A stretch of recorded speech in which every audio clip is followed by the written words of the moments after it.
discussing about identity change and transformation and how to achieve a long-lasting change using neuroscience and different types of psychotherapy.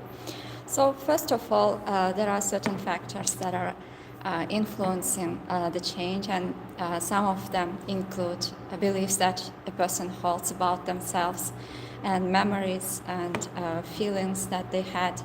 And one of influential researchers who researched about identity change was James Clear's framework, who identified 3 different fields of change, including outcomes, processes, and identity. According to James Clear, he synthesized decades of behavioral change research in atomic habits and identified 3 levels of change at which behavior change and identity transformation are happening. The first of them was outcome level, changing your results, and this might include losing weight, publishing a book, increasing your income, and most people start to begin here. So while setting their goals, they are identifying outcome level goals. And oftentimes this backfires because when they cannot achieve these goals, or after a certain time, they might experience challenges with finding motivation because they do not include meaning or value that are important for them into their goals. And this can be problematic in the long run, and there can be changes at emotional level or feelings of stuckness if they cannot achieve these outcome level goals. Therefore, in psychotherapy, we are trying to link the goals into the identity and to who the person wants to become while they are trying to change or to achieve transformation. And the second factor included process level, changing your systems and habits that would lead to more long-lasting change. And this aspect focuses on small changes you can do during your day or in your life, in your routines, practices. And because processes helping you to get closer towards the outcome that you want, towards the hopes that you want. For instance, setting for yourself the smallest amount of behavior that you can do or activities for achieving this state is one of strategies you can apply. And if the person is depressed or they are experiencing certain problems with motivation or starting certain activities, we are encouraging the people to do the least that they can and to set the smallest limits for themselves, because doing these activities helps them to regain confidence, to regain motivation and believe in themselves that they can do it. And in the long run, if you will continue to do certain things, even the smallest things, for a long period of time, this would create consistency, this would create belief in yourself and motivation and momentum. Therefore, this process level approach towards change is important and interesting because it leads towards long-lasting change. Then identity level change. In many therapies, we are trying to understand what's meaningful for the person, what's important for the person, and link their goals into their identity and focus on the part, who are you becoming. And when we are doing this, actually, even if the person is not able to achieve the goal that they have set for themselves, but they will not feel like a failure because they have tried. And for instance, becoming a person who is consistent or disciplined doesn't mean like achieving a definite goal, because you can be consistent and disciplined every day and take small steps towards it.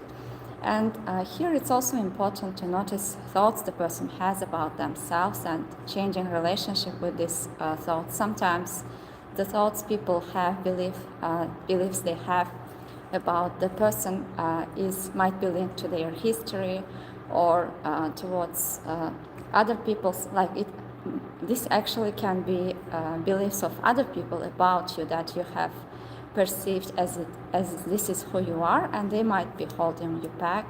Therefore, understanding who do you want to be and understanding and helping the person to take small steps towards the version of themselves that they want to be, and choosing some steps towards that person each time when you remind yourself about the goal is one of strategies that is used. Therefore, according to research that was conducted by Clear as well in 2018, found that identity change, linking the goal into identity change and transformation, is one of most long-lasting change, and it helps the person to stay with discomfort, with struggles that are coming up in their way while they're trying to achieve this goal. And two-way relationship between identity and behavior. Relationship between identity and behavior is bidirectional, which is empowering insight in clear synthesis. Identity shapes behavior. Like first you need to believe in certain things in order to start to take action, and oftentimes the behavior might be automatic. For instance, if you are avoiding certain things, it might be linked with your thoughts. If you don't believe that you can accomplish it, that you can do it, maybe this is a thought that's holding you back.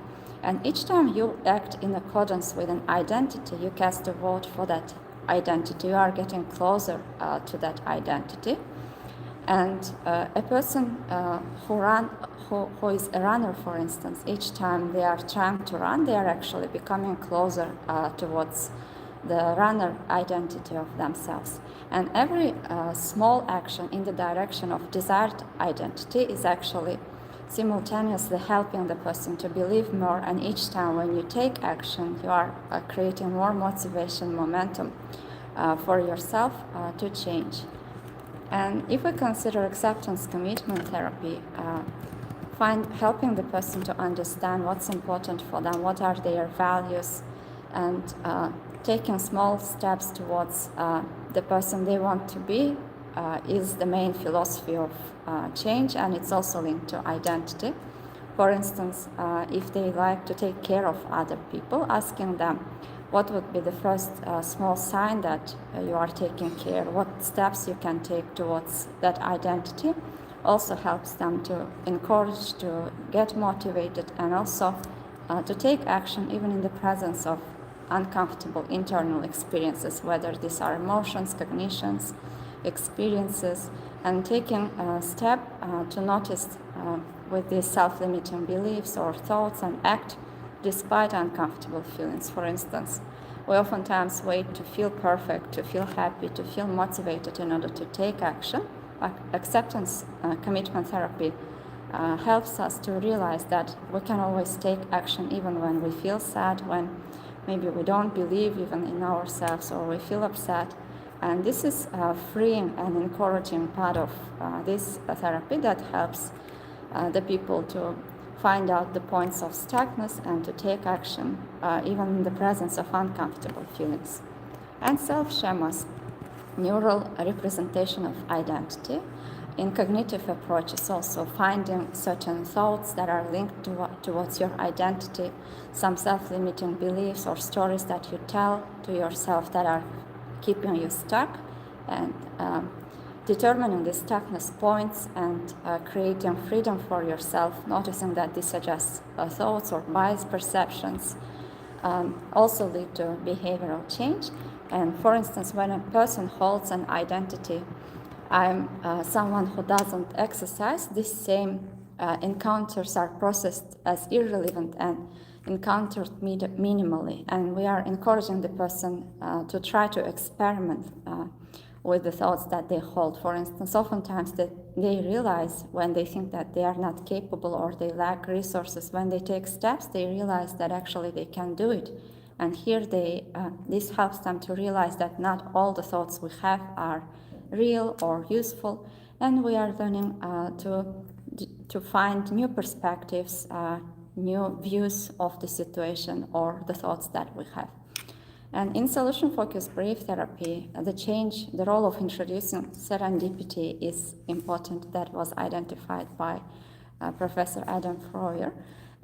Introducing to the session or to the environment something new that is not accepted creates identity change as well.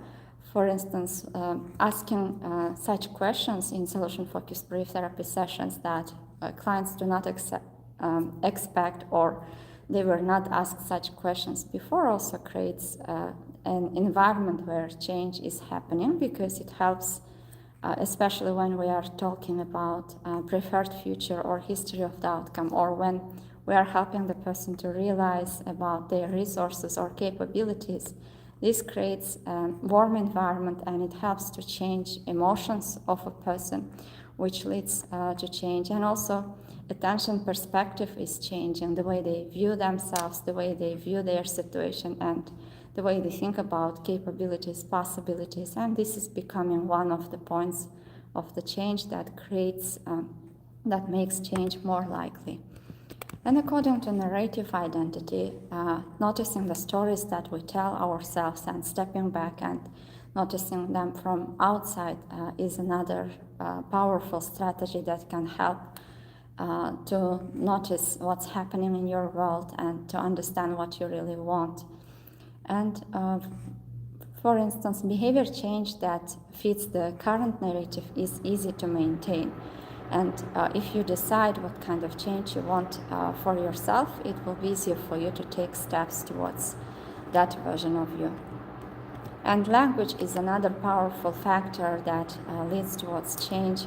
For instance, in solution-focused brief therapy, we are using certain language that was, according to the research, was found to lead to change, which is related with the hope. And again, there is this cognitive element. First, the person might believe in their internal level that they can do this, that this is possible, and using certain language helps to get to that level state where change becomes possible and where it's easy to take steps.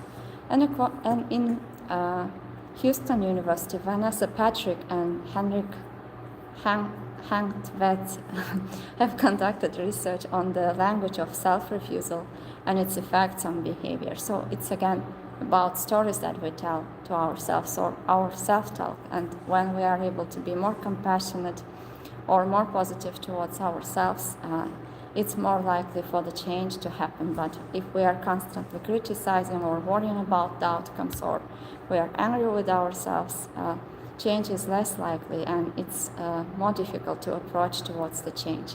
Therefore, identity-based language builds behavioral consistency through the time, and it's intentionally used in psychotherapy, especially in solution-focused brief therapy. And another research was conducted about the role of social identity in behavioral change. Social factor is very important in creating change, and according to Hen Tedgwell and John Tammer's social identity theory, people are more likely to become like their social environments, and they are being influenced by the thoughts, behaviors, or emotions of people that are around them. Therefore, this might help us to adjust our environments accordingly and to immerse ourselves more in environments where like-minded people will be present, and this might help us to take more steps, and this might make us easier to change and to achieve the person who we want to be. For instance, imagine if you are constantly being in an environment, in a warm, positive, encouraging environment, it will be easier for you to believe in yourself and to take steps. And when you are being constantly criticized or in a negative environment, this might create stress, and it can be more difficult for you to take steps. And another important factor contributing to change was found as a smallest viable identity action. This strategy is also present in many psychotherapies. And taking the first smallest action that you can take towards the direction that you want to go is very powerful, because it helps to act even if the person is anxious, even when they are worried, or when they are depressed or when they lack energy, because this helps to create movement, momentum, and help the person to develop and to build belief in themselves, to motivate them. And according from a cognitive perspective also, each time when you are doing certain behavior, acting, this leads to change of your emotions, change of your feelings, and again, as we have already discussed, bidirectionally you are leading towards bigger change. So I have tried to identify the main strategies that are important factors that are important in creating change. I hope this was useful for you today. It will be very short because I'm busy. Thank you for coming. Thank you for your time.